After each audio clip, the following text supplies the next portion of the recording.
Now that is a sound that I think most people would recognize as, well, I guess broadly it could be from any sort of carbonated beverage, but this is actually a very special beverage that we're talking about today, and that is beer. Geography is beer. Geography is beer. Now, Hunter, what was your first beer, or what was your first experience with beer? I think my first significant experience was beer because I wasn't somebody who drank in high school very much or anything like that. I know that's not true for probably many listeners, but after I finished high school, I moved to Belgium for a year.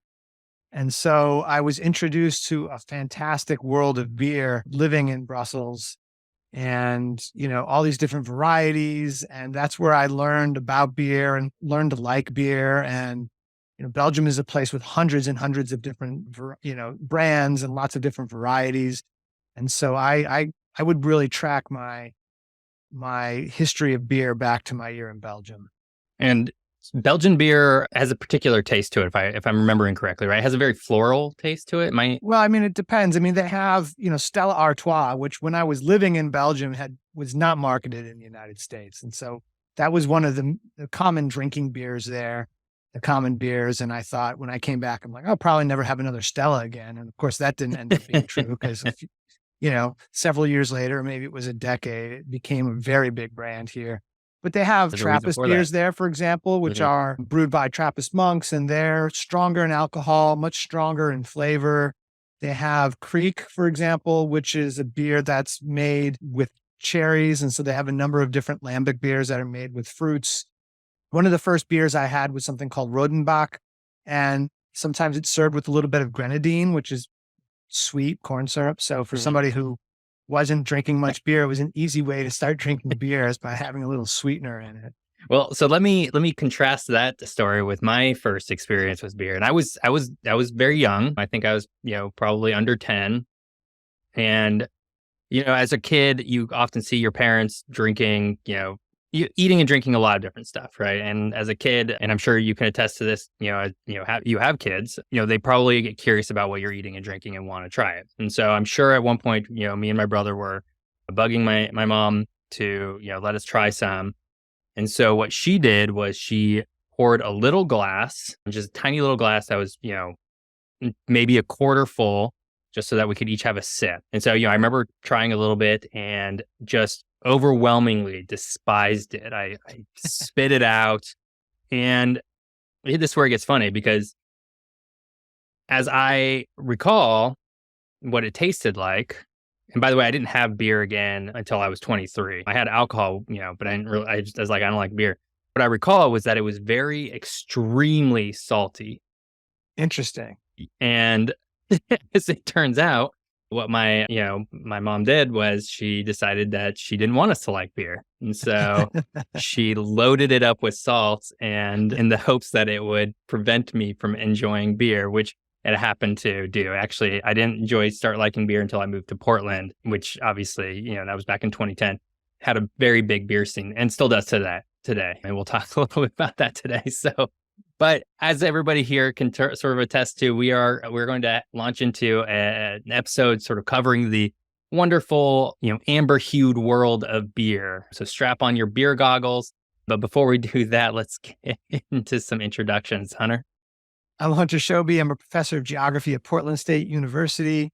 I'm the co-author with David Banis of a couple cultural atlases, including Portlandness, a cultural atlas, and Upper Left Cities, a cultural atlas of San Francisco, Portland, and Seattle, all beer towns to a certain degree, I think, although Portland really stands out.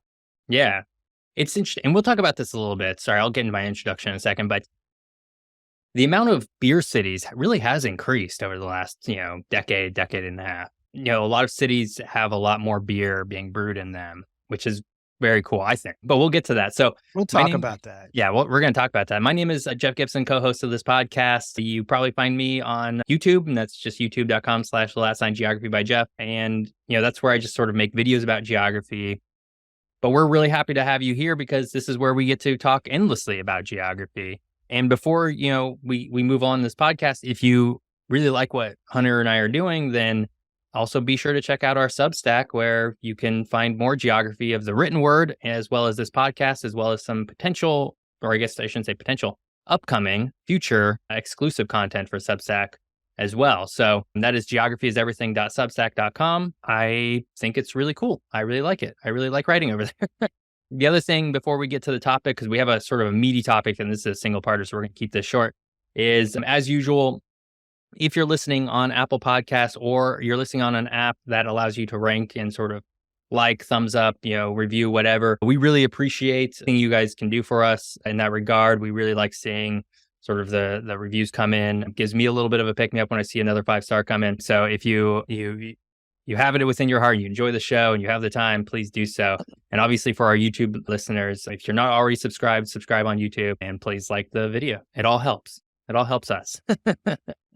So with that, let's go ahead and jump into today's topic of beer. So like I said, it's going to be a pretty sort of compact episode. We decided not to make this a 2-parter. I'm trying to be very intentional about having more 1-parters, but this is easily one that could have very easily been 2 parts. And so I think just high level, before we get into anything else, just, throwing it out there on the table that as we go through the history, we are touching, very key points. We are not like, there's so much history behind this particular beverage.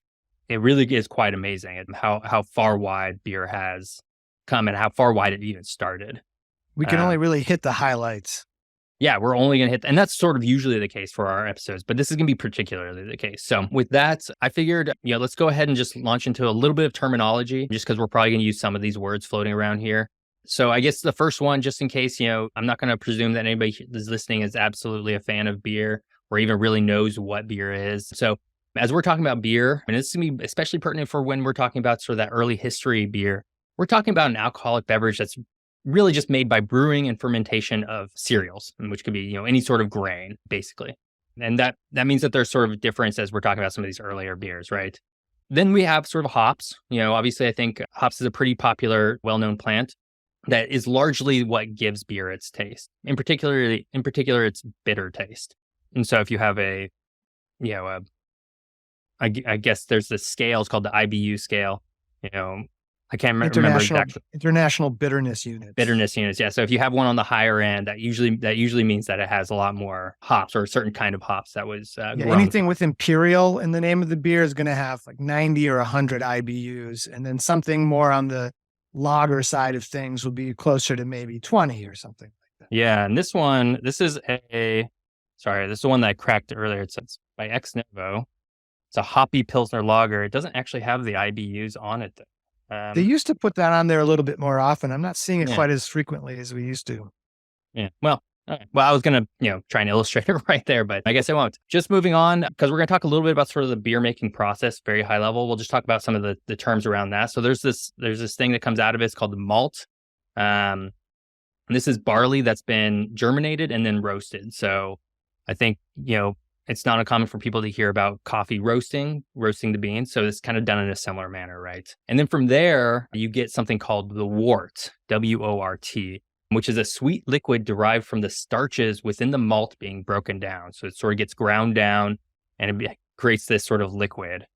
And then you get this other aspect of this. So if you get the wort out of the malt, and the other aspect is something that was called spent grain. And this is the leftover malt, but it's not actually useless. So this doesn't get thrown away because it can actually still be used for baking or within sort of livestock feeding. So it's kind of a neat sort of recycled system there. And then basically, and again, this is high level. There's things I'm leaving out here, but these are sort of the key points. There's the yeast. The yeast is it's a fungi that basically converts carbohydrates into the alcohol. So you add a little bit into the fermentation process, and then as it sort of works its way through, it converts all of this, liquid, the wort and what have you, into what we know of as beer. Yeast is also used in a lot of different things, such as baking bread, which we talked a little bit in our potato episode. And yeast is alive. And yeast is alive. Yeah. A living thing. Yeah. Yeah. It's a fungi, right? It's a which I think all fungi are, they're just, I guess I don't know exactly what a fungus is, but they are living organisms of some sort. And so I guess in the broadest sense, as we learn to sort of talk about sort of this terminology behind beer is really just, it's really just any alcoholic beverage made by the fermentation of grain. And so this would be in contrast to, say, wine, which would be basically any alcoholic beverage made by the fermentation of fruit, most notably the grape. There is a new sort of classification of alcoholic beverage, newish, I guess, called cider, which would be specifically from the apple. However, I think broadly they're all still considered sort of wines if they're from a fruit. And so in the vast majority of the world's beers today, the grain base is barley. And that wasn't always true, but certainly has been in recent years. So we're not really going to get into exactly how all of this process goes through, because this isn't a beer podcast. We don't really actually need to know how to make the beer, but just know that in addition to sort of a lot of what we talk about as we are exploring these subjects, there's a lot of other sort of specialties that go in here. And in making a beer, it's really a lot of chemistry. It's a really, and I have an uncle who brews beer. It's a very, what's the word I'm looking for? Very complicated process that can be very tricky. Have you ever made beer yourself? I haven't, no. My uncle, who again, he loves making his own beer. It's a big hobby of his. He advised me not to ever do it. He said it's the most expensive hobby. You'll never make your money back, obviously, even if you decide to try and sell your beer somehow. And he said that, I think his exact words were to just go buy a 6-pack. So I've made beer a number of times. In fact, I used to brew pretty regularly. When I was living in Washington, D.C., I would brew with some friends. Then I moved to San Francisco, and I lived near a brewing supply outfit. And so we did some brewing there. I moved to Eugene, Oregon, and did some brewing. So I had a couple different eras, or 3 different eras. And it was a fun thing to do with friends. It was a real social thing. And yeah, you weren't trying to recover your costs necessarily. I don't know if it's the most expensive hobby. I can think of a lot of hobbies that are more expensive. Private if you make something that's not very good, you've got, a couple cases of mediocre beer, but it can be pretty satisfying. And one of the things I remember from making beer is it's really important to keep everything sanitized, everything really clean, because when the yeast starts to interact with different things, you want to have that really controlled. So making sure that you have a clean environment and everything that you're brewing in, and if you're bottling the bottles you put stuff into, has to be pretty clean, so you can control your situation. Yeah, I recall something to that same effect, especially around how mold can get into, well, I guess a lot of different places during the process. And so I think all that's to say is, as we start talking about, especially later in this episode, about the quantities of beer being brewed and sort of the industrialization of it, it really is kind of amazing how such a complicated process can still be manufactured to such a high degree, and with such a high degree of quality too. So we might come back to sort of how some of this gets made later, depending on sort of the context of our conversations today. But let's go ahead and jump to some history, because I think that would probably be sort of our first. We haven't really talked about the geography aspect of beer yet, and so this is sort of where we're going to start talking a little bit about sort of, okay, well, what's the geography here? And so I found a book called Beer, Bread, and the Seeds of Change: Agriculture's Imprint on World History. It's a book by Thomas Sinclair, I believe, out of the early 2000s. And while the book is mostly about agriculture, I did find a few sort of key, I would say key, paragraphs on beer. And the first is that, really that there's this idea that an affinity sort of for alcohol, and a lot of this was beer, but affinity for alcohol in general really may have been a key advantage as early humans gathered into larger societies. And Hunter, do you know why that might be? I mean, I have some ideas. I'm wondering about the extent that we can say that that's the case, but right. I think it has something to do with, avoiding unsafe drinking water. Right. And to your point, I think, and there's a lot of sort of debate that goes back and forth from historians on whether, and this is for everything. It's for a lot of things, right? The impact of something on sort of human development and civilization. And so, there's historians who sort of believe strongly or theorize strongly that beer and alcohol did help a lot of civilizations to prevent things such as mass disease, because it was harder for bacteria to travel through alcohol, if not impossible for some alcohol, than it was for water, especially, in days when, maybe a river was becoming very polluted through, waste and what have you. Of course, there are scientists who say that, well, that's not exactly the case everywhere, XYZ. It's an interesting thought, though, of just how I would say alcohol and beer specifically maybe was propagated through different civilizations because, and we're going to talk about this in a second, beer doesn't appear to be from a single sole source. No, I think that there are traditions of fermenting different things, including grains, from all over the world, right? And so there are traditions all over the world. I mean, I have to wonder how widespread consumption would have to have an impact on a society's ability to survive or something like that. So that's why it's just hard for me to wrap my head around that idea a little bit. But Yeah. certainly you can imagine different societies gravitating towards the effect Hmm. that fermented, when alcohol forms, that becomes a drug, and that becomes Yeah. something that might be attracting to people. Well, and I think that might have been where I was going to go as sort of a rebuttal is just, well, they certain societies may not have even known of any sort of benefits in terms of health, but rather as, we know inside our current society, the effects on sort of the mood and sort of the, inhibitions and sort of that's why, people, mostly largely drink and still drink today and how quickly that could have spread throughout a society. And, again, I think there's definitely debate on sort of the advantages or not of that. But, and again, these aren't my arguments I'm putting forth. These are other people's Yeah, no, arguments. these are if it's in the literature, we get to talk about it and discuss Exactly. it. But let's talk about some of the earliest forms of alcohol that was prepared, or I should say beer. In my research, sort of the very first sign, or I should say theorized sign of beer was about 13,000 years ago. And this would be basically in what would be modern day Israel generally. So obviously there weren't any borders back then. This was from a semi-nomadic tribe called the Natufians. And I think so. There's 2 points I want to make here. First is, again, as with sort of what we were just talking about, there's debate on whether, what the Natufians were brewing or making or what have you was actually, one, was it intentional? Was it an accident? Was it an accident? They basically have some old fossil records that they're sort of using. And so, really there's some debate because at this point in time, there wasn't really being farmed cereal grains.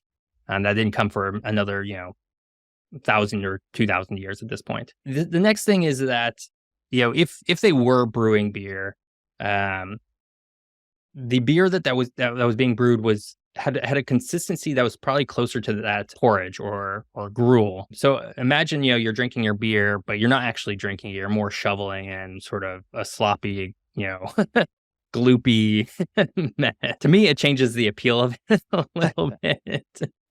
I don't know if it's something that I would necessarily want to, you know, engage with, but maybe the Natufians were. But beer was also found in a number of other places. And, as we're going to run through a few of them, just again, there's always debate on sort of, where's the origination coming from? Because it does seem like in some places that beer is sort of independently brewed and sort of, for lack of a better word, invented. Whereas other places, it does seem like there's a more logical connection, right? So, the ancient beer was found in Babylonia in about 6,000 BCE. So that'd be sort of your modern day Iraq.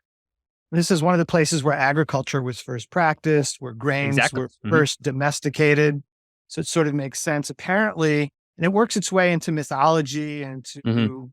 religion and to cultural tradition. So the Sumerian or Mesopotamian goddess of beer was Ninkasi, which also happens to be the name of a brewery in Eugene, Oregon that's pretty prolific and makes some Yeah. pretty tasty beers. And apparently there's a poem that was carved in stone thousands and thousands of years ago that references this goddess. So there's some cultural moments there. Yeah. Yeah. Well, let's just keep moving down. So, another place and this would be no surprise, I think, to anybody, but ancient Egypt, about 2,500 BCE is when they first sort of started finding beer there. It's found in ancient Rome, ancient India, even ancient China around 5,000 years ago. I think, as I'm looking at this list, again, not knowing exactly which places sort of, beer might have popped up independently, but just knowing sort of these timelines, to me, it sort of makes sense that, maybe, and beer was independently brewed, maybe in Babylonia, and from there it spread to Egypt and then Rome. And that makes sense because Right, at these that are point. major civilizations, cradles Exactly. of civilization throughout the world. I'm sure that if we looked at the Americas, South America, for example, we would find examples of fermentation, whether that's with fruit or Mm. grains. So we would probably find that as well. So it seems to be a common thread. And yeah, whether it diffused from one place to the other is harder to discern. And maybe there's scholars who've looked at that. But the point is that it's something that arose probably independently in different parts throughout the world. Right. Well, I guess what I was going to say is, at the same time, the ancient China sort of beer that they have found, that's a place where I could see, it being wholly invented, independent of Babylonia or anybody in the other sort of ancient parts of the world, and just how interesting that is. But at the same time, as you think about it, you know, while beer is very hard to make, as we sort of already covered, sort of it's all chemistry sort of process, grains were starting to get grown everywhere. And I think naturally, a lot of civilizations sort of stumble on things themselves, especially at this early part of the history of sort of the world. And then, just in general, beers sort of, starts popping up, everywhere, and sort of, at least in this hemisphere, or as we're talking about the Eastern hemisphere, the Roman historians, Pliny and Tacitus, this would both be about the first century of the Common Era, or AD, whatever you want to call it. They reported that, the Saxon people, the Celts, the Nordic, and the Germanic tribes all drank sort of a various form of ale that they sort of figured out was different from what people in Rome were drinking. And so again, there's, how did they get their own breweries? How did they get their own sort of system, and where did it necessarily come from? It could have still come from Rome in some degree, but there was a noticeable difference. On that note, if you're a beer snob, or you're a beer person here, you might know of a very famous beer called Pliny the Elder. And just a sort of side note here, that is named for the same Pliny, the Roman historian. If you do find Pliny the Elder sitting on your shelf somewhere inside one of your, whatever liquor store, I would recommend you buy it, because it's highly sought after. And then, well, Hunter, I think I'm going to jump to sort of, we're getting a little bit closer to modern history. There's a lot that sort of happens in between, but I don't necessarily want to cover, because we're trying to keep this into a single part. Is there anything that you sort of want to hit on? I don't think so. I mean, again, we could track the role of this beverage throughout these different civilizations. To get to the modern story, we have to sort of accelerate the story a little bit, Yeah, and really jump ahead to the era of industrialization, really. yeah, exactly. And we'll do that in a second. There's a brief sort of there's a brief stopover in sort of the colonialization sort of period. And so I think the first thing that I kind of want to talk about is sort of in beer's use in colonization. Is there's a pretty famous story that kind of goes around, and it goes something like back in the 1800s, England obviously had a large sort of colonial presence in India, and the soldiers, sailors, and civilians sort of had a huge appetite for beer. The trouble was that the voyage to India was so long that by the time any sort of ship made it with the traditional beers, it would be your porters and whatnot, the beers would spoil. They'd be no longer any good. And so because of that, some breweries, and I think the actual tale goes to a very specific brewery, but as the legend goes, a brewery invented the IPA, the India Pale Ale. And it was this India Pale Ale that could survive the journey over there. I don't know about you, Hunter, but I had heard that story myself floating around, the Yeah, I'm sure internet. I've read it on the back of a bottle of beer one day. Yeah, exactly. It has sort of that sort of cash to it. As it turns out, this isn't true at all. This is entirely fabricated. Um, the porters and what have you, they lasted just fine on their way over to India, and so people would drink porters there. The one thing I did find was that IPAs were preferred in India because the hot climate was just more refreshing than a porter, and so that's kind of why pale ales in general were shipped en masse to India, and then thus relabeled India Pale Ales, which I do believe had maybe a higher alcohol content as well. But this whole story of sort of India Pale Ales being invented for this purpose was simply not true. Yeah, apparently that term comes about decades and decades after this shipping of Right. beer to India had already happened. Right. Yeah. I mean, but that said, I think it's worth pointing out here that, European styled beers were exported en masse sort of around the world, right? They came over to the North America and Canada. They went to, Mexico and down into South America. They went to Africa, which we'll talk about a little bit. They went to Asia. They were sent around the world as part of sort of just the colonization sort of process. And that is partly why really basically all forms of modern beer, the actual beer itself, are derived from European countries, right? You're talking about your lagers, you're talking about your pale ales, your porters, your stouts. These are all sort of invented by European breweries at some point over the last 1,000 years. And that is partly why, those kinds of beers dominate. In fact, I would hesitate to know of a beer that wasn't a European derived beer. That's not. Certainly the beers that in the United States that we Mhm. consume in the greatest quantities, and even a lot of the specialty beers, are the ones that are derived from the European origin. And of course, we've got developed specialties, and all around the Mhm. world they've developed specialties, but a lot of the template for modern beer does come from European countries. Right. No, exactly. And so with that, it is time for a quick ad break because we want to make some money. So let's jump to some ads, and then we are going to jump back and sort of launch into more some modern history of beer. We'll be right back. And we're back. So we did a super duper high level, like really quick overview of early history of beer. Really just talking about sort of, that beer sort of popped up around independently, seemingly in a lot of different places. And of course, there's always some debate from historians over exactly how and where beer spreads. But now we're going to sort of jump way ahead. In fact, we're going to jump all the way up to really the industrial period, the industrialization of the world, because kind of with everything, it seems like that was a huge moment for this industry. And so there were really two inventions that really helped the beer and brewing industry become sort of the mammoth, sort of globalized industry it is today. And Hunter, do you know what those industries are? Or sorry, those inventions are? I think I do. And this is not to say that beer can't be brewed without these innovations. Oh, And I mean, there's a lot of beer brewed beforehand, but industrialization changes things and innovations change things. So one of those things would have been the thermometer, because brewing beer and adding yeast to beer has to happen at particular times, and being able to control that and measure for that is really important. I don't know if you know the difference between a lager and an ale, Geoff. can tell you the taste difference. So, well, there is a taste difference, and that's the end result. But in order to make them, it has a lot to do with the temperatures at which the yeasts are mixed in with the beer.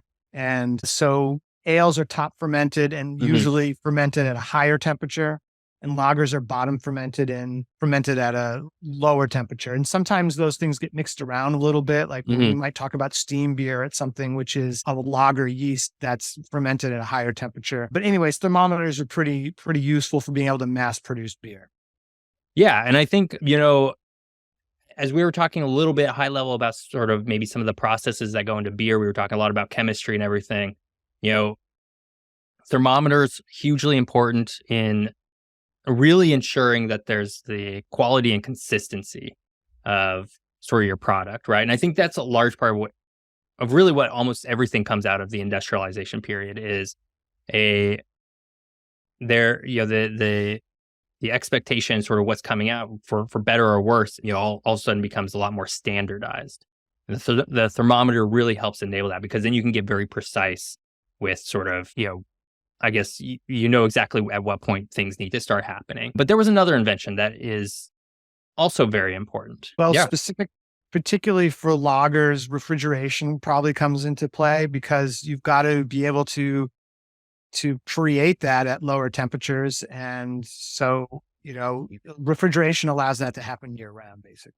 Yeah, and I mean, I guess refrigeration was a monumental sort of invention for a lot of different aspects of human life today, civilization today. But just in terms of beer, if you go to your local grocery store, and I can't say this about every country, but I definitely know it would be the case for the U.S. and Canada, and certainly a lot of the Western European countries. Sort of the primary beer is going to be a lager. That's sort of the most made, most sold type of beer. So your Budweiser, for example, is a lager. Your Miller High Life is a lager, that kind of stuff. Carlsberg, Heineken, yeah, also lagers. So, that obviously had a It's a lighter huge beer. The ales are heavier. mhm, There's more flavor. They're often darker, so they're different creatures. right. And so really what the Industrial Revolution did was it sort of built to this period of really where we get into, maybe into the mid, 1900s to globalization, right? And again, beer is not wildly different here from a lot of different industries. A lot of industries are following the exact same sort of process, right?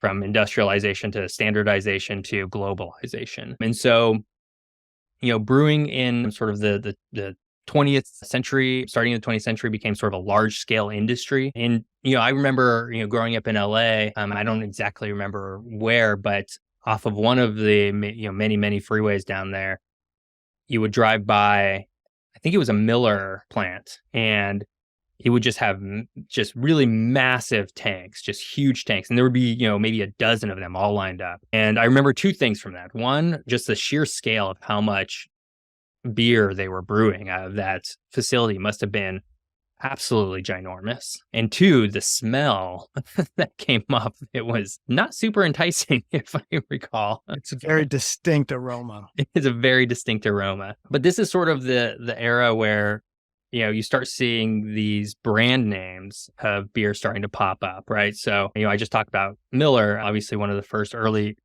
big beer brand names in the US that sort of started to, you know, export and consolidate and, XYZ. And to the point, where we get to the day where, you can walk into your grocery store and sort of find, beer from all over the world. Now, whether it's actually brewed, in the places where, they might be, getting their namesake from is another question entirely, because that's often not the case. And in fact, if we look at sort of this concept that sort of came out over maybe the last 20 years, which is domestic beer versus imported beer. Maybe this is actually more like 40 years. But it really is kind of funny because, you have your domestic beers, which would be, for us in the US, it would be your Budweisers, your Coors, your Millers, and, all your light variations of that. And then you have your imported beers, which would be, Pacifico, you would be your Heineken, your Stella Artois that you were talking about earlier, Hunter. It's really funny once you start digging in sort of what that means and sort of like a branding and a marketing sort of level in sort of a globalized world as you sort of move around the world. And we'll talk about that in just a little bit more. But just sort of this is sort of the period of time that we're in now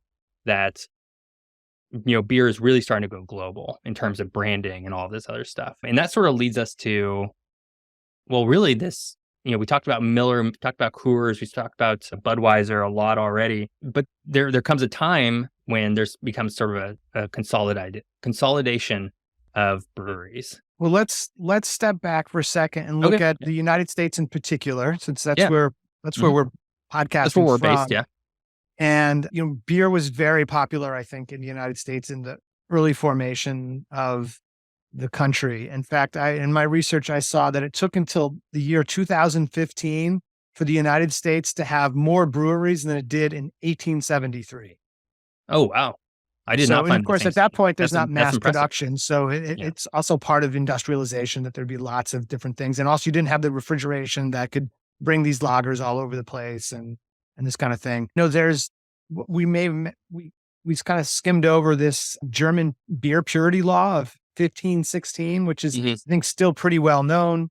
It's been changed a little bit, but this was a law in Bavaria at first, which mandated that if you want to sell something called beer, it could only be made with 3 ingredients: barley, hops, and water. And the reason that yeast wasn't included is because they didn't know what yeast was. Like, that was just something they had to find out about it. Spontaneous fermentation was going on, I guess, or something. You come to the United States and, Budweiser starts brewing with rice. And there's some debate as to whether they were doing that to save money. I mean, rice is these days not a cheaper grain than necessarily anything else, but it gives it a lighter taste, lower alcohol content. So that becomes a hallmark of Budweiser in particular. But in the United States, if we're going to talk about U.S. history and we want to talk about alcohol, we have to go back to the period of Prohibition because that has a big impact. Right. That's a good one. Yeah. Hmm. So 1919 to I think 1933 or something Hmm. like that. For those years, it was illegal. It's not that people didn't drink, but it was illegal to make and sell and consume alcohol. And so that really put the kibosh on all these breweries that had existed before. And it took decades and decades for the United States to recover from that. In fact, it was illegal to brew your own beer in the United States until I believe 1979. And it Wow. was, Actually, no, I yeah. think I saw something like that as well. So it was President Carter who Mhm. signed the legislation that allowed that to change. Then it really was up to the states to allow to make come up with a law on whether you could brew at home or not, and then whether you could have a brew pub or not. So, being able to brew beer and serve it in the same facility was illegal for a very long time. And it took years for different states to start to change that. One of the things that feeds into this story of beer in the United States as part of a global story relates to World War II. And so you had soldiers coming back from Europe and different places of the world, having developed a taste for beers other than the kind of lagers that had become standard in the United States. And so that there was some interest in that. And some people started independently home brewing and wanting to make beer. And California really emerged as one of the centers for this in the United States. And eventually, one state decided to change the law in 1982, which would allow a brew pub to even exist. And that was Washington State, followed by California in 1983 and Oregon in 1983. So the West Coast states are some of the states that still have a reputation for being really prolific and passionate and business minded about beer. And that this sort of tracks back to this period of time. So you have a change in US legislation that allows beer to be made at home or to be made at a pub and served at a pub. And you start to get the rise in what we now call craft breweries Yeah. and brew pubs. And I think it wasn't until 1999 that I believe it was Mississippi and I think there's another state, Montana maybe, that finally changed the laws that allowed brew pubs to exist. And I'm not sure that this is the information I have in front of me. So, Mhm. it takes a couple decades for all the states to sort of get on board with this. But then people start to embrace this and they start to embrace these beers that are more distinctive, not the weaker lagers that are all the mass produced beers from Miller, Coors, and Budweiser, which, a lot of people develop taste for, but people are developing taste for these other things as well. And in the 1990s, some of those companies start to design beers that sort of masquerade as craft beers. Yeah. And so, Plank Road Brewery and Blue Moon is a label that were not really craft breweries at all, but were labels associated with some of these major brands. If we But can if yeah, we can track back really quick to sort of what you had said about World War II and sort of the soldiers returning home, sort of with this desire, this appetite for, I guess, for lack of a better word, better beer. To me, that's such a striking, and it makes sense, but it's such a striking fact. I guess, obviously, during Prohibition, as you had mentioned, a lot of the breweries have been wiped out. So that, with that goes a lot of sort of expertise and, and sort of knowledge of sort of what a good beer might be and what it tastes like. But the fact that, soldiers going over to Europe, war torn Europe, right? This, Europe was a mess, for the fact that there was a world war going on. And yet soldiers were still able to get better, higher quality, at least in their sort of eyes and taste buds. Beer is kind of shocking. It's kind of really amazing. Maybe speaks to the quality of some of the alcohols, or I guess the beer that was being brewed over there. And I guess, just knowing, I don't want to like pick on sort of our domestic industry, but just knowing some of our domestic beer companies that were maybe more prevalent back then, I'm not surprised. And again, I'm not here to pick on any of them. I'm not going to call any of them out by names, but I certainly, would prefer, a Beck's beer, for example, or a Newcastle to a lot of sort of what I'm imagining those soldiers would have been drinking when they came back home. And so that's really interesting, just seeing like, okay, these soldiers went, they came back, they have this, new appetite for taste. And so that gets people starting to think and sort of, maybe illegally at a certain point in time, but starting to develop sort of American sort of styles of European beer again. And that's just such a fascinating story that I'm sure exists out there somewhere in more of a narrative form. But just wow, what a really cool story. Yeah, and then that develops into the 1960s and 70s, and there's a desire for, yeah, beer with more flavor. People start to have more disposable income as well, so they're willing to pay more for beer, which you would have to pay more for beer that's a craft brewery. But there's another thing that allows this to happen as well. It's another thing that happens in the 1970s, US legislation, where the federal tax code changes and excise tax on beer was changed from, I guess, $9 a barrel to $7 a barrel for small breweries. Oh, And so cool. this is part of what helps makes it possible financially for these things to be, first, they're legally allowed to exist. And secondly, there's a financial mechanism that makes this more viable as well. And then there starts to be this demand for this as well. And people also want to have things that are, you know, locally produced, and they want to support industries in their own regions or in their own cities. And so these things all sort of coalesce into the rise of the craft brewery movement. Yeah. Um, Which we start to see, back in like, well, I think definitely I know some, craft breweries, started in the 80s. I would say that when I first started hearing about it in sort of the sort of popular culture world, probably the mid 2000s, is when you start hearing about, this city being famous for craft beer and this city being famous for well, it's craft been beer. ramping up ever since. So if you look at beer sales, I mean, still the macro brews or the major breweries are responsible for a massive percentage of the But we beers actually that have are the sold. percentage, yeah. It's so I have it broken out by three Mhm. sort of categories here. So domestic beer, which would be sort of your Millers, your Budweisers, that kind of thing. It would be about 65.9% of all beer brewed inside the US or sold in the US rather. 21% would be imported. So again, that'd be your, Heinekens, your Coronas. And then 13.1% would be craft beer. And notably, Hunter, to your point earlier, this would exclude those sort of quote unquote craft breweries that were sort of invented or founded by a larger Right. beer. So it would be truly independent. Right. Otherwise, you do get some numbers where the craft brewery amount jumps up to like 25, Well, 29%, something like that. significant in those statistics you just gave us was the increase in imports, right? Because if you go Yeah. back several decades, there wasn't a demand for imported beer in the way there is now. And so there's, Mexican beers, beers from different parts of Europe and different parts of the world are in demand now. And in fact, they sell much better than craft breweries, overall. Some statistics I have in 2013, some of the big beer conglomerates, which we'll get to in a second, controlled 73% of the sales of beer in the United States, and craft beer was 10%. So it's increased, since 2013. But we start to see mergers that are led by companies outside of the United States. And Oh, so you have a company called InBev, which itself was a merger of Interbrew from Belgium and Ambev, which was a Brazilian concern in 2004. And in 2007, they bought Anheuser-Busch.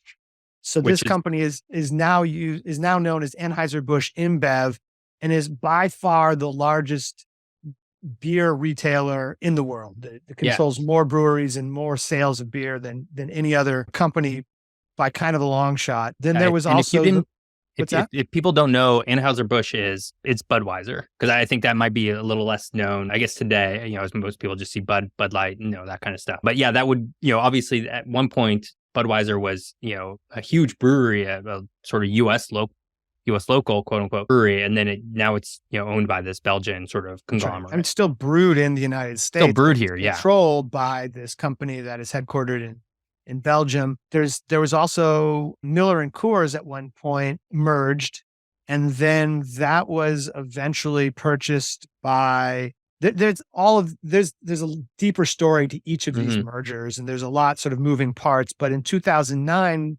Molson Coors merged with Miller Coors, and now Molson Coors is its own entity as well. And so I think this is the second largest retailer of beers in the world today. So yeah, AB InBev from Belgium has responsible for the creation of twice as much beer as actually the second one is Heineken, Yeah. Heineken's number two. which Yeah. is headquartered in the Netherlands. Number 3 on the list for world beer production is Carlsberg, which is a Danish company. Actually, really good beer. I really like Carlsberg. The fourth company on this list is a Chinese company, the China Res Snow Breweries, consortium of breweries. And then Molson Coors is number 5 on the list. After that, we get Tsingtao Brewery from China, Asahi from Japan, BGI Group Castel from France, Efes Group from Turkey, and then Yangjing in China. And the list goes on from there. But if you look at the top 40, none of these businesses are headquartered in the United States. Many of them are headquartered in Germany, and many are also headquartered in China, but there's and other Asian countries as well. So this is the situation now where you have a handful of companies that are controlling a lot of different brands. And a lot of this consolidation has happened in the last, let's say, 20 years or so.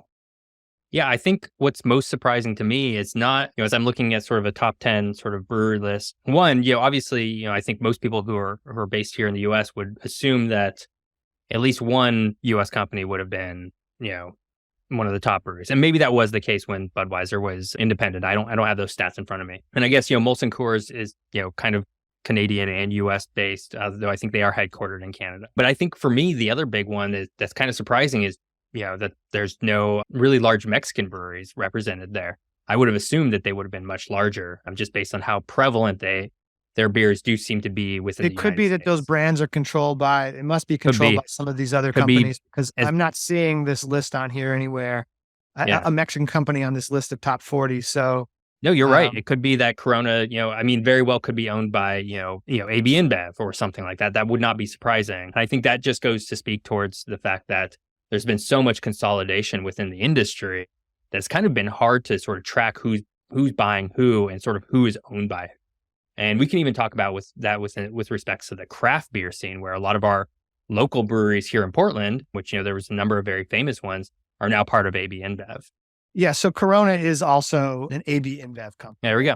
right? So there it is. Yeah. Well, with that, because we're about to jump into sort of what sort of the beer situation today. We're already kind of talking about it. So let's go ahead and jump to our last ad break, and then we'll sort of see ourselves out with, sort of talk about the beer of today. And sort of, We'll come back and wrap it up. We'll be right yeah. back. And we are back. We are going to sort of end here pretty soon as we're rounding out our beer episode. If you can't tell, we both really enjoy beer. I think, most people here in Portland, which has a pretty famous beer industry, started from that craft brew, sort of rising craft breweries, starting, 40 years or so ago. But there's another reason why. Geoff, some research we did a few years ago revealed that there are more breweries in Portland than any other city in the world. And this isn't per capita. This is just straight up more breweries. So Portland does lay a special claim. Not that there's any dominant market share that goes along with that, even nationally or globally, certainly. But there are more independent, or there are just more breweries, period, here than pretty much anywhere else. Yeah, I can literally walk 20 minutes to 6 independent breweries, which is, I think, a pretty phenomenal fact right there. But what I was going to say is, Portland, Seattle, obviously big beer cities. I think there's another reason, or maybe there's not a direct reason, but, there's definitely an interesting tie-in here for sort of maybe why these two cities are so prominent inside the beer industry. And that's really starting to talk a little about the agriculture of beer, and more specifically, the agriculture of hops. And so if you were to look at sort of all of the hops that were grown in the US, Hunter, what states are we talking about here? So number one, Washington State Absolutely. dominates the hop production in the United States. And then Oregon and Idaho also. And that's basically it. I mean, there might be some small hop grow operations, but really from my research, around almost very closely to 100% of all hops grown that are used in the making and brewing of beer for commercial sale come from these 3 states. And Washington is about 80% of the 3. So, be Washington at 80, and then Oregon at 10, and Idaho at 10. Somewhere around there. The numbers probably get a little bit more granular, but broadly, right? Hops and potatoes. Hops and potatoes. And so, and that sort of leads, there's a baseball team, a minor league baseball team here, inside the Portland metro area called the Hillsboro Hops. And, they have a really fun mascot, which is, a hop. And, they've sort of cartoonized a hop, which is sort of it's definitely has a distinctive look to it. So, it's a big part of the culture here. And, if you look at, we have a regional beer here in the Northwest called Rainier, and somewhere on that, can or bottle or what have you would say, proudly using Yakima Valley hops or something to that effect, right? And so there almost becomes a certain amount of pride or sort of, localization sort of symbolism, being used by beer to sort of signify where they're from, which is not dissimilar from maybe some other sort of alcohol sort of industries. We usually think about that with wine, right? With wine, for example, right? Yeah. And so, if we look then, at sort of, worldwide, growth of hops, that's, I'll just go ahead and say the US grows the most hops in the world. But, and this is probably not going to be a surprise, but Hunter, do you know what number 2 is? I'm going to go with Germany. Absolutely. Germany, probably a surprise of nobody here. The Germans, obviously really love beer. There's a lot of really great breweries there. If you've never been and never had any German beer from Germany, I highly strongly recommend it because it's very good. They make, and it's very close, right? So I don't have the exact amounts in front of me, but the US grows the most hops in the world, but it's very quickly followed by Germany, which is kind of astounding because Germany is a much smaller, by area size country. So they're devoting much more of their farmable, arable land to hops. And then, if we round out, so the next sort of out of the top 10, 7 of those top 10 countries are all from Europe. And so that would be, Czech Republic, or Czechia, I should say, France, Italy, they all grow a significant amount of hops to a degree.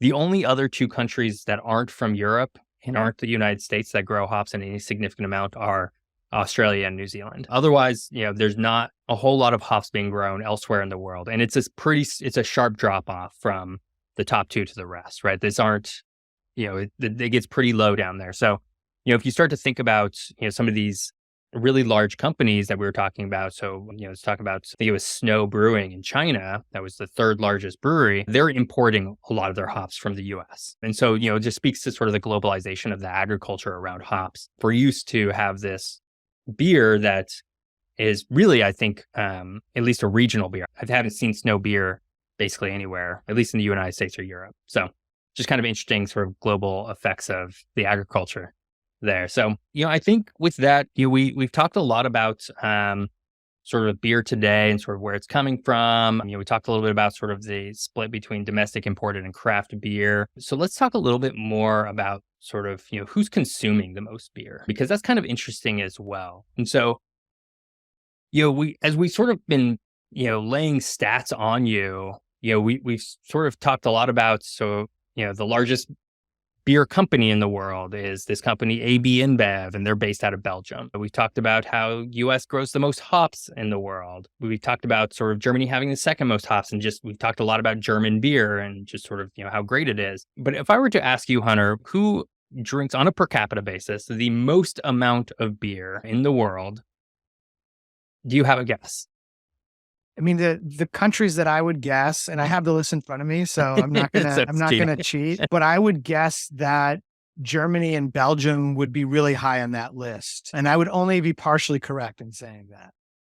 You are correct. You would only be partially correct. So this is actually a little surprising to me. So Czechia is number 1. This is as of 2019. COVID changed a lot of things, I think, especially in this regard, quite a bit, but we don't have stats for I guess, 2020 up to. We saw to for today. that brew pubs in the United States took a nosedive in 2020, but Right. globally, we don't have that information. But Yeah. Czech Republic, it's the Pilsen is the Mhm. original Pilsner beer, and far and away, per capita basis, number Oh, 1. it's And a lot. apparently for years running, like, for 27 years consecutively, this country has been number 1 on the list. Yeah. So just to give you guys, some perspective. So number 1, Czech Republic, Czechia drinks almost 189 liters per year per person, per capita. The next runner up, number 2, Austria, drinks 108 liters. So It's a big spread. that's a big jump. And so that's quickly followed by Romania. Then we get to Germany. And then it's sort of, then we hit Poland. And then we get to a country that we're going to talk a little bit about in a few minutes here, but it's Namibia. And that's in the sort of southern part of Africa, sort of near South Africa, a little bit to I believe, the northwest. And we're going to talk a little bit about that because it has an interesting story. And it's really the one that stands out here, right? So I'm looking at a top 10 list, and 9 of those 10 are all in Europe. In fact, we can go down to 1, 2, 3, 4, 5. We can go top 15, or I guess top 14, I should say, are all in Europe. Outside of Namibia. Yep. Yeah, outside of Namibia. And then it gets to, then we start getting some other ones. So the number 15 is Panama. And so that's really interesting to me that Namibia has such a beer drinking population when no other African country even makes this list until pretty far down. I think we have Gabon down at number 25. Right. So Um, United States, incidentally, is number 20 on this list, and mhm. Belgium is number 26. And when I think about Belgium, though, it's a very beverage oriented country from what I remember. Beer is popular, but wine is popular, and spirits and coffee and tea. And so, beverages are partaken of. And so maybe the beer doesn't have quite the privileged spot that I would think coming from a country that makes so many different beers and so many really good beers as well. Right. Yeah. And I think Belgium, has a lot of different identities naturally or within sort of its country, right? There's the sort of the Dutch Flemish in the north. There's the Wallonian French inside the south. You even have some Germans inside the east, or German speaking Belgians in the east, I should say. And so, there's just a lot going on. And I think, kind of naturally with all of that, you get a lot of sort of prioritization around what people are drinking. I don't want to, stereotype, but I would maybe hazard a guess and say that, the Wallonian side, the French speaking side is probably going to be drinking, or at least like drinking wine quite a bit. Um, Possibly, possibly. Possibly. Yeah. But let's talk a little bit about Namibia because it's up there, right? It's, again, I think I said it was number 5 or number 6. Sorry. It's number 6. And so, as I was doing my research for this, obviously I stumbled upon this and I was like, okay, African country inside the top 10 by European countries, within this list. Why? There has to be something there. And so it is kind of interesting. So this comes from a book called Breweries, Politics and Identity, the history behind Namibian beer. And it really is. So the Namibian people had been drinking beer for quite a long time. So well before colonization and all this stuff. Specialty to this particular part of Africa. Exactly. Yeah. However, starting in 1884, they became a colony of Germany. Now, Germany, obviously, as we've well established, has a huge beer culture, beer drinking culture, beer brewing culture. It's really sort of really core to a lot of German identity. And so as with, a lot of colonization, a lot of that culture gets exported and sometimes adapted, but more often forced upon sort of local populations. So during this period, the Namibians, they'd already been drinking and brewing their own beer. They were forbidden to brew or drink beer during this sort of rule. And so what ended up happening was when the law was repealed at the end of colonialization, this was in 1969, the idea of brewing really became the symbol of independence for Namibians. And so what ended up happening was you had an explosion at that point of kind of what we were talking about in the US of independent beer brewing. And so this is sort of erupted to this situation today where there's this really huge beer culture that's equally mixed with German beer culture. And you can go and you can see sort of the German influences and sort of a lot of the architecture down there, in addition to, certainly the brewery scene, with also African identity and Namibian identity. So it really is quite kind of an interesting story that, we don't need to spend too much more time on it. But I just found it was so interesting. The global and the local and the Exactly. identity rising out of this brutal period of colonialism. It's a very interesting story. It speaks so much to sort of geography and sort of what we talk about on a very basically almost with every topic, right? That sort of gets distilled into this one story. So I definitely have added a place that I would love to visit at some point and sort of experience, just because I'm sure it's got to be fascinating. I would love to try some pure sort of Namibian beer. But just keeping going down with our list. So, I had already mentioned, you have to get to number 15 before you get out of Europe again. So that's with Panama. We'd already mentioned the United States at number 20. Australia is the first Oceania country, and that's at number 17. And then you get to Cambodia, which is the first Asian country at number 39. And remember, this is on a per capita basis, right? So we're not talking about total amounts. So, all this is saying is that, China, for as big of a country as it is, the people as an independent, person by person basis, they're drinking less beer than, people in Cambodia. Canada is number 35, which I would have guessed maybe higher. I'm guessing. I would have guessed higher too, actually. Yeah. Yeah. That one actually was pretty interesting. The other interesting thing that I noticed was there's no South American country that made this list and based on this report. And this is out of the Kirin Holdings, which is a brewery itself. So they published this report in 2019.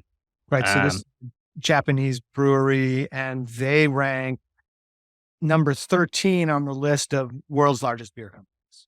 Right. Yeah. And so I think that that's interesting. And I didn't have enough time to really dive into South America independently. But I think it's interesting that there's no South American country on this list. I do know South Americans drink beer, but I'd also be curious, and maybe this eventually filters into another episode that we might do on wine or liquor or a specific kind of liquor, just sort of what they are drinking instead. Because there's got to be something there in its place. And again, they're definitely drinking beer as well. It's interesting that this report is made by a Japanese company, and then they highlight where South Korea and Japan fall, which is outside of the top 35. South Korea number 51 and Japan number 53. It's interesting that there's been a real interest in craft brewing in Japan, and I don't know how far back this goes, 10 maybe years before, but I was in Tokyo 6 years ago, and a friend who lives there brought me to a brewery. And I look up at the taps, and they're doing a collaboration with Hub, which is the Hopworks Urban Brewery, which is down the street from me here in Portland. And so it was amazing. That was a very globalization moment that they did a collab beer with one of my local brew pubs at this place in Tokyo.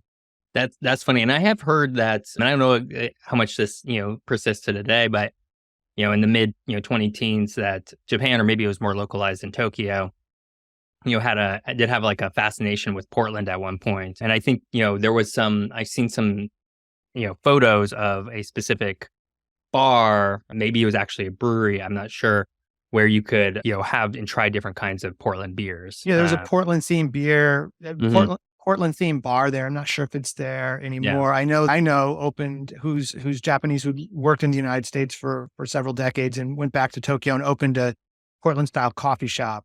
Oh, Um, cool.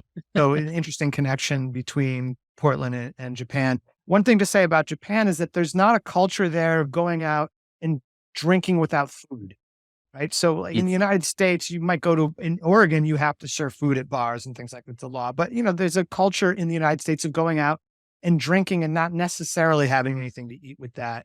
And that's not really common in Japan and probably some other places of the world as well. So, we can look deeper into culture to find out some of the reasons why there are preferences for certain beverages or certain things, certain ways of eating and drinking. It gets really interesting, the cultural geography of the situation. Yeah, well, and I think, on that note, that's kind of where we're heading for our sort of, final segment here, which is sort of, and I sort of have it titled here, sort of regional and national pride in beer. But I think it's kind of the same thing as what we're talking about, which is the culture behind beer and sort of the independent sort of, people's relationships, with their beer inside their localities. But I think there's some discussion there for what it means, and I have here as an example, talking about Guinness, right? We've talked a lot about Ireland in our last few episodes because, obviously when we talk about the potato, obviously there's a big Irish component there. But Guinness is, probably more so than most other things, one of the purest sort of symbols of Ireland. Of course, that's also for part of Ireland, right? So that's for Right. And that's that's for exactly. Dublin. Mhm. And, if Beamish or Murphy's, I think, are both brewed in Cork. And so if you go to a bar in Cork, you probably more likely you ask for a stout, you probably get that instead. So, Mhm. globally, I think Guinness has a huge reputation.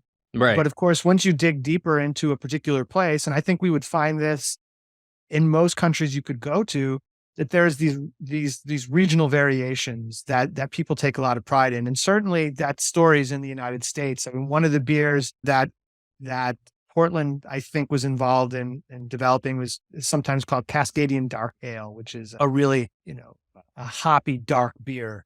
Mhm. And for a long time, and I think on the West Coast, and having very heavily hopped beers was a really huge thing, and IPAs that had a lot of hops. And in the last few years, I'm seeing this what's sometimes called a New England style or hazy IPA coming over, and a little bit more drinkable, in my own opinion. That's me personally, but it's interesting that people have these different attachments to different styles of cuisine or to beverage. And it's not that they exclusively drink that, but that's something that's important to people sometimes. Right. As beer has been exported around the world, we were just talking about some Portland beer in Japan, for example, that becomes I would say, a point of pride for, well, I guess maybe the Portland one, not a good example, but, as you start seeing your beer sort of elsewhere in the world, you start associating it with sort of your place. I think beer has become one of those sort of things that, gets so tied in with sort of your place, your, whatever it is. It could be your states, if we're talking about local beer. It could even be sort of your country. If you're, I have a friend who's from, Germany. And so he broadly, I think, when he's home, he's a lot more picky about what beer he drinks. But when he's here and he goes to sort of the local beer store, there's some, for people who don't know, there's some stores here that sell just a wide variety of just all kinds of beer from around the world. I'm sure most cities have those. He's broadly looking for any sort of German beer because it sort of just reminds him of home. So, Beck's or Paulaner or, whatever. It's And so interesting how yeah. a beverage, food or a beverage can, at the one point, it can connect you back home, right? So if you're living in another country and you're feeling Mhm. homesick, one of the ways that you can reconnect to your home place is by having a certain meal or having a certain drink. And at the same time, when you go visit another place, a lot of times you're probably seeking out something that the people there like to eat, right? Like Mhm. something that's typical from a particular place. And beer falls in that category as well, is that you're going to a new place. Maybe you're seeking out one of the local beers so you can, experience that place in a different way. And you're using, the senses of taste and smell in order to be Yeah. connected to a new place. Yeah, absolutely. I was as you were talking about that, it reminded me of, so I did a sort of backpacking trip many years ago at this point, and somebody told me, and they're like, at a certain point, 4 weeks in, you're going to get homesick. Like it just happens to everybody. And what they had recommended was trying to find basically peanut butter and jelly, and making a peanut butter and jelly sandwich. And it's like, this is obviously very, I think, core to, a lot of, American or US people in the US here, because that's, something that we, all eat, not all, but a lot of us eat when we're growing up. So I think to that point though, I think as you are away from home, it's a way to sort of feel, reconnected with it in just sort of a very minor way. And that's sort of the, the scale at which sort of my friend, how he operates, as he's back home and he's more picky about where his, German beer is coming from. A lot of that goes away when he's just over here in Portland, which is where he actually lives, right? At that point, sort of all of Germany is close enough. And so I think with that, we'll sort of close it out. Hunter, you want to do some pluggables? Yeah, thanks. I'm Hunter Shoby. I'm a professor of geography at Portland State University. I'm co-author, along with my colleague David Banis, of Portland as a Cultural Atlas and Upper Left Cities, a Cultural Atlas of San Francisco, Portland, and Seattle, and of course, co-host of this podcast. Yeah. And once again, my name is Geoff Gibson, co-host of this podcast, but you can also find me on YouTube. That's youtube.com/geography by Geoff. And once again, again, if you like what we're doing here, I highly encourage you to subscribe to us on Substack, which is just geographyiseverything.substack.com. If you're listening to this on Substack, thank you. We appreciate you. If you're not listening to this on Substack, we appreciate you still, because you can find this podcast basically everywhere. We have some fun episodes coming up, and so stay tuned for more in the coming weeks. Thank you for listening.